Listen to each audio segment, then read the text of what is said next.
સુરત શહેરમાં ફરી એક વખત રખડતા શ્વાને બાળકી પર હુમલો કર્યો છે। અવારનવાર આવી ઘટનાઓથી શહેરીજનો પણ ડરી ગયા છે, જ્યાં એક ચોંકાવનારી ઘટના સામે આવી છે।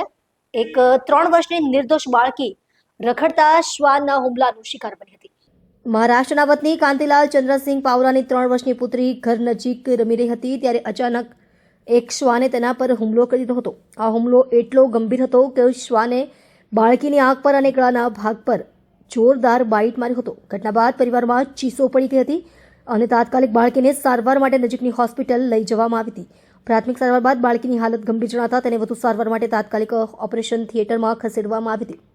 ગળાના ભાગ પર ગંભીર ઈજા થઈ હોવાના કારણે ડોક્ટરોની ટીમને ઇમરજન્સીમાં ટાંકા લગાવવા પડ્યા હતા। બાળકીની આંખમાં પણ ઈજા થઈ હોવાથી તેના પર વધુ ધ્યાન રાખવામાં આવી રહ્યું છે। આ ઘટનાએ ફરી એકવાર રખડતા શ્વાનોની વધતી વસ્તી અને તેના કારણે ઊભા થતા જોખમ અંગે ચિંતા વ્યક્ત કરાવી છે। સુરતમાં સ્થાનિક વહીવટી તંત્ર દ્વારા સમસ્યાના નિરાકરણ માટેના પ્રયાસો કરવામાં આવી રહ્યા હોવાનો દાવો કરવામાં આવે છે, પરંતુ આવી ઘટનાઓ સામે આવવાનું ચિંતાજનક રીતે ચાલુ જ છે। બાળકીના પિતા કાંતિલાલ ચંદ્રસિંહ પાવરાએ તંત્ર પાસે રખડતા શ્વાનો સામે તાત્કાલિક અસરકારક પગલાં લેવાની માંગ કરી છે। आपका नाम? कांतिलाल चंद्र सिंह पावरा। अभी आप कौन से हॉस्पिटल आए सूरत में?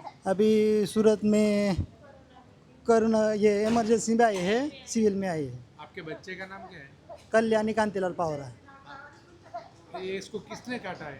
कुत्ते ने काट लिया है, कितने कुत्ते ने काटा है? एक ही कुत्ते ने कहाँ काटा, पे काटा था? वो घर में घर में। ये आँख पे काटा? आँख पे काटा है। कितने टाँके आए? वो तो ताकि ये मैं गिना नहीं, अभी अभी तो हम थोड़ा दिक्कत में हैं। कब आए थे सिविल हॉस्पिटल में? वो 14 तारीख को आए थे। बच्चे की उम्र कितने साल? 3.5 बरस की, 3.5 बरस की।